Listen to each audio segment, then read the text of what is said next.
Hello everyone, welcome back to target for IQ. मेरा नाम है वैभव। चाइल्ड रेप से रिलेटेड काफ़ी डाउट रहता है कि चाइल्ड रेप अगर कोई व्यक्ति अपने फ़ोन में कोई भी पोर्नोग्राफिक कंटेंट देख रहा है जो चाइल्ड कंटेंट रिलेटेड है। अब ये काफ़ी हाई कोर्ट्स के अलग अलग अपने डिसीजन रहते हैं, जजमेंट्स रहते हैं। कोई हाई कोर्ट कहती है चाइल्ड पोर्नोग्राफी अगर आप प्राइवेट में देख रहे हो तो वो रेप की ऑफेंस की कैटेगरी में नहीं आता।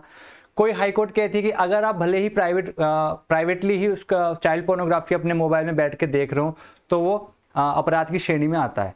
इससे रिलेटेड मतलब अलग अलग हाई कोर्ट्स के अपने अलग अलग डिसीजंस हैं। बट अब 23 सितंबर को सुप्रीम कोर्ट ने इससे रिलेटेड अपना एक जजमेंट दिया है और ये काफ़ी इंपॉर्टेंट जजमेंट हो सकता है आपके एग्जाम पॉइंट ऑफ व्यू से। आइए जानते हैं जजमेंट में सुप्रीम कोर्ट ने क्या कहा। पहले जजमेंट का आप नाम नोट कर लीजिए। जजमेंट का नाम है just rights for children alliance versus S Harish diary 2024 supreme court. ये जजमेंट सुनाया गया चीफ जस्टिस डीवाई चंद्रचूड़ और जस्टिस जेबी पार्डीवाला, यानी कि 2 जजेस बेंच थी जिन्होंने अपना ये जजमेंट सुनाया चाइल्ड पोर्नोग्राफी से रिलेटेड। आइए जानते हैं पहले फैक्ट्स ऑफ द केस कि केस में क्या फैक्ट्स थे। ठीक, in the present case the letter was received by additional deputy commissioner of police, यानी additional deputy commissioner of police को एक लेटर मिला था और उस लेटर में बताया गया था कि ऐसे ऐसे कोई एक व्यक्ति अपने फोन में चाइल्ड पोर्नोग्राफी का कंटेंट रख रहा है और वो उसको देखता है। ये लेटर जब डिप्टी कमिश्नर ऑफ पुलिस को मिला था तो उन्होंने उस व्यक्ति के खिलाफ एफआईआर कर दी, अपनी इन्वेस्टिगेशन शुरू कर दी थी और केस रजिस्टर्ड कर दिया था।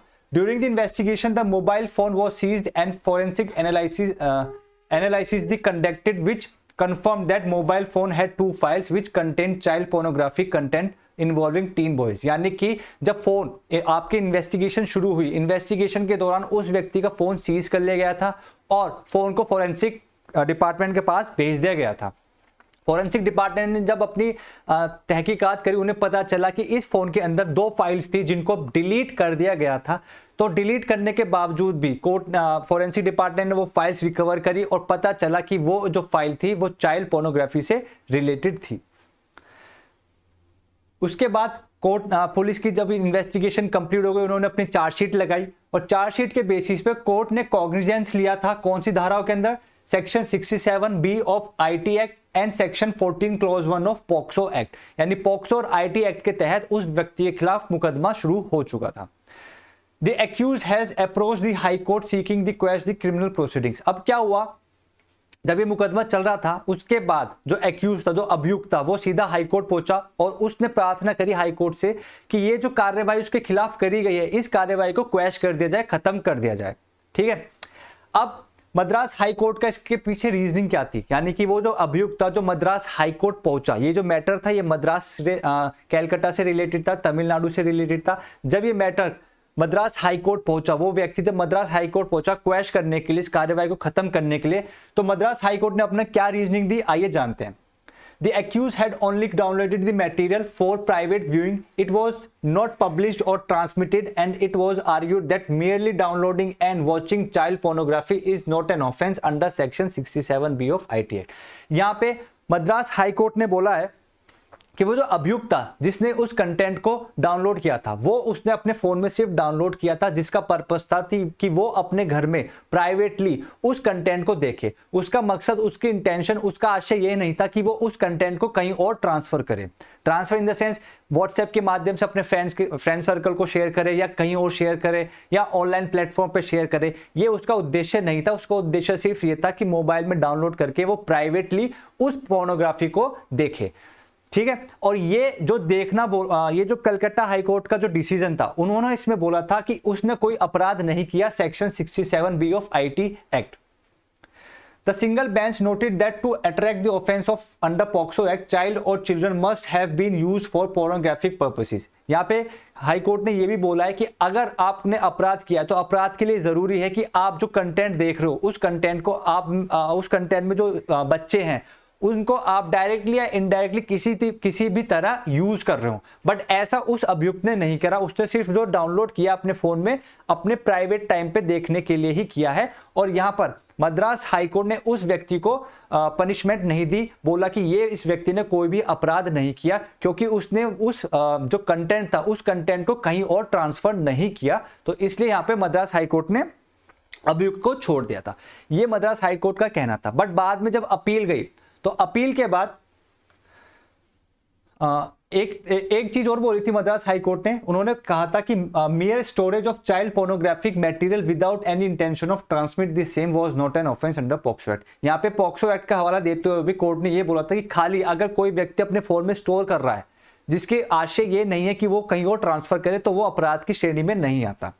ये कंटेंशन थे मद्रास हाई कोर्ट के। अब जब मैटर सुप्रीम कोर्ट पहुंचा तो सुप्रीम कोर्ट में क्या ऑब्जर्वेशन करी, आइए जानते हैं, जो कि आपके एग्जाम पॉइंट ऑफ व्यू से इंपॉर्टेंट है।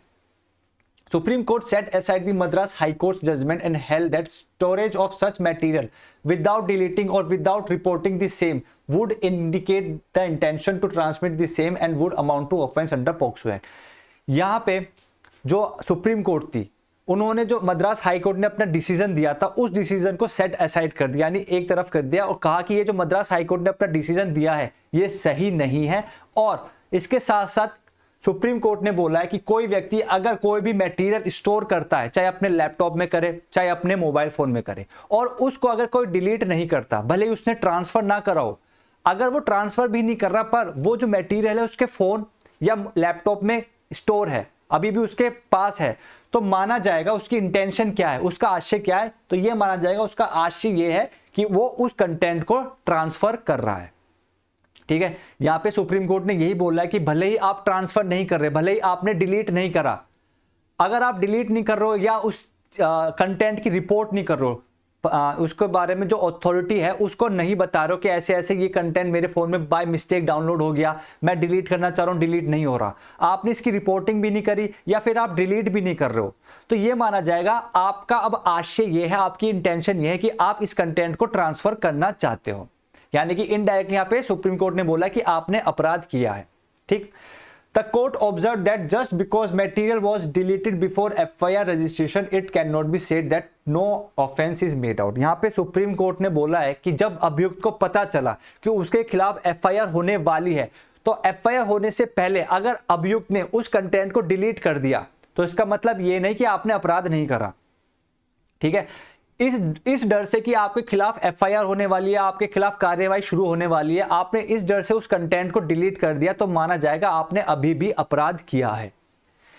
If the said storage or position no longer exists at the time of registration of FIR, nonetheless an offence can be made out under section 15 if it is established that person accused had stored or possessed of any child pornography material within the specified intention of any particular point of time। यहाँ पे supreme court ने बोला है कि भले ही वो जो content है आपने डिलीट नहीं किया, बट आपके पोजेशन में, आपके फोन में स्टोर है, आपके लैपटॉप में स्टोर है, तो माना जाएगा आपने अपराध किया है। ठीक है, अब यहाँ पे अपराध की श्रेणी में कहां पे सुप्रीम कोर्ट ने ऑफेंस को फॉल किया है, तो यहाँ पे फॉल किया है अपना सेक्शन नंबर 15 क्लॉज 1। अब 15 में ना 3 क्लॉजेज हैं जो आपको ध्यान में देना है। पहला जो क्लॉज है वो बात करता है स्टोरेज और position of any child pornography material and that person accuse had failed to delete और डिस्ट्रॉय, यानी कि अगर बाय मिस्टेक भी, सपोज होता क्या, जैसे आप व्हाट्सएप ग्रुप बना रखा है, उस व्हाट्सएप ग्रुप में भी अगर कोई आपको चाइल्ड पोर्नोग्राफ शेयर कर देता है, ठीक है, तो अगर आपके पास शेयर हो गया, आपके फोन में स्टोर हो गया और आपने उसे डिलीट नहीं करा, तो भी माना जाएगा आपने अपराध किया है 15 क्लॉज 1 के तहत। 15 क्लॉज 2 बोलता है it penalise both the actual transmission propagation display, यानी कि अगर आपके पास ऐसा कोई कंटेंट आता है, चाहे बाय मिस्टेक आया हो या आपने जानबूझ के स्टोर किया हो, डाउनलोड किया हो, आप स्टोर और डाउनलोड करने के बाद अगर इस कंटेंट को फर्दर ट्रांसफर कर रहे हैं, तो आपने अपराध किया है सेक्शन 15 क्लॉज 3 के अंतर्गत। यहां पे सेक्शन 15 क्लॉज 3 बात करता है it penalise storage of child pornographic material for commercial purposes. यहां पे बात करी गई है कि अगर कोई चाइल्ड पोर्नोग्राफी को अपने फोन या लैपटॉप में स्टोर करता है और उसका उद्देश्य है कि इस चाइल्ड पोर्नोग्राफी को आप सेल करोगे, सेल इन द सेंस कि मैं किसी को बेचूंगा, इन रिटर्न मुझे पैसे मिलेंगे, तो अगर आपका उद्देश्य है कमर्शियल कि मैं इसको बेचूंगा मुझे पैसे मिलेंगे, तो आपने अपराध किया सेक्शन 15 क्लॉज 3 के अंतर्गत। यहां पे सुप्रीम कोर्ट ने एक बात बोली है, the court held that subsection 1, 2, 3 of section 15 are independent and are distinct offences. यानी सुप्रीम कोर्ट ने बोला है कि सेक्शन 15 क्लॉज 1, क्लॉज 2, क्लॉज 3 ये अपने आप में एक अलग अलग अपराध हैं, यानी कि अगर कोई व्यक्ति क्लॉज 1 में आता है, क्लॉज 2 और क्लॉज 3 में नहीं आता, तो भी उसने अपराध किया है। क्लॉज 2 में आ रहा है, 1 और 3 में नहीं आ रहा, तो अपराध किया है, क्लॉज 3 में आ रहा है, 1 और 2 में नहीं आ रहा तो अपराध किया। यहाँ पे सुप्रीम कोर्ट ने क्लियर कर दिया है कि इससे हमें कोई लेना देना नहीं है। अगर कोई व्यक्ति, कोई अभियुक्त किसी भी एक क्लॉज में आ रहा है, चाहे सेक्शन 15 की क्लॉज 1 में आए, क्लॉज 2 में आए, क्लॉज 3 में आए, तो उसने अपराध किया है अंडर सेक्शन नंबर 15।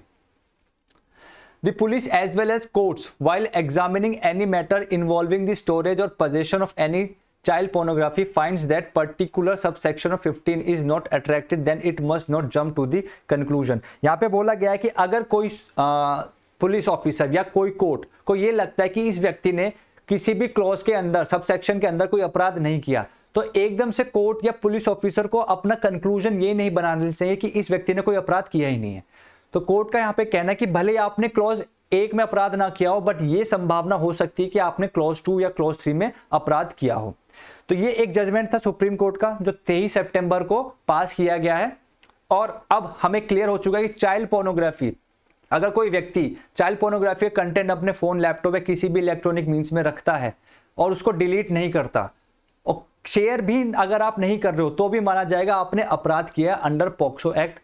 तो काफ़ी एक इंपॉर्टेंट जजमेंट आया है। और जितने भी अब कंफ्यूजन था, जो अलग अलग हाईकोर्ट्स अपने अलग अलग डिसीजन सुनाती थी, उससे अब क्लैरिटी मिली है कि अब चाइल्ड पोर्नोग्राफी अपराध है। कोई भी व्यक्ति अगर प्राइवेटली भी देख रहा है तो वो अपराध की श्रेणी में आ रहा है। मिलते हैं नेक्स्ट वीडियो में। Thank you.